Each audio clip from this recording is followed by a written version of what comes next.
Good morning, everyone. Tim Anderson here, aka Renfield. Bedhead, Bedbeard. I slept like a rock last night.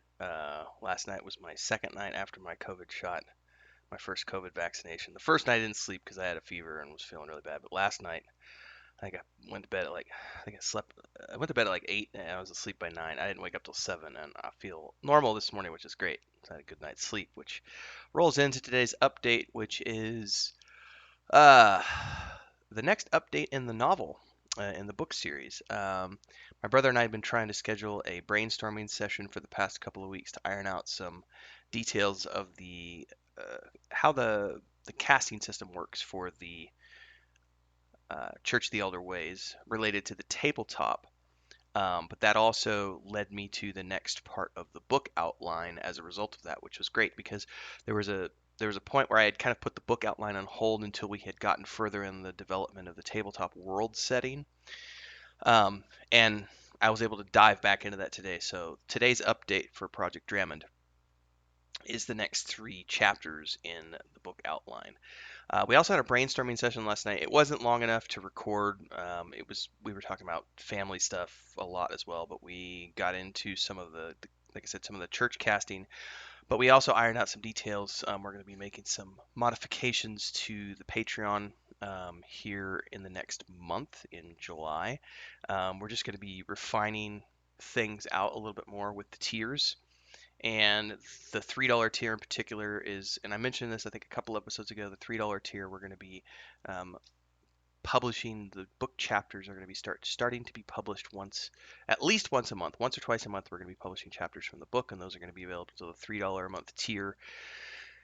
And we'll see how it goes. I might have time to get a chapter done in July, get the prologue done in July, but we're planning everything around an August date, which is about a month later than we were going to do it, but just that's how life works sometimes. So he had lots of summer activities with the kids, but like t-ball and stuff with his son.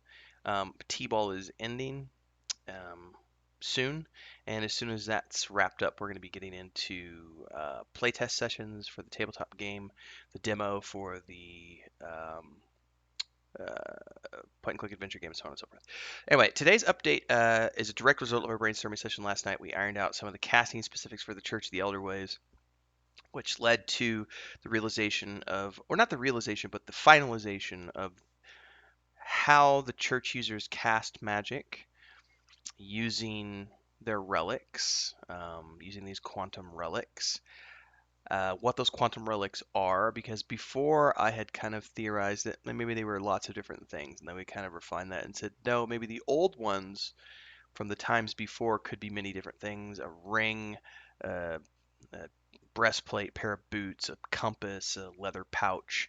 But with the forging of new relic items that the church is now doing, we're simplifying them to just, a sword for the paladins, a shield for the Templars, and a ring for the Inquisitors.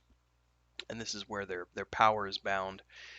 And um, we're going to be diving into that a little bit more in the book as well. But the main thing was, if they're casting, how do these items get charges? And the realization was, well, we're going to deal with some unique, basically quantum. They basically have to have these rifts. They have to keep the rift open in order to access the energies from the space-time continuum.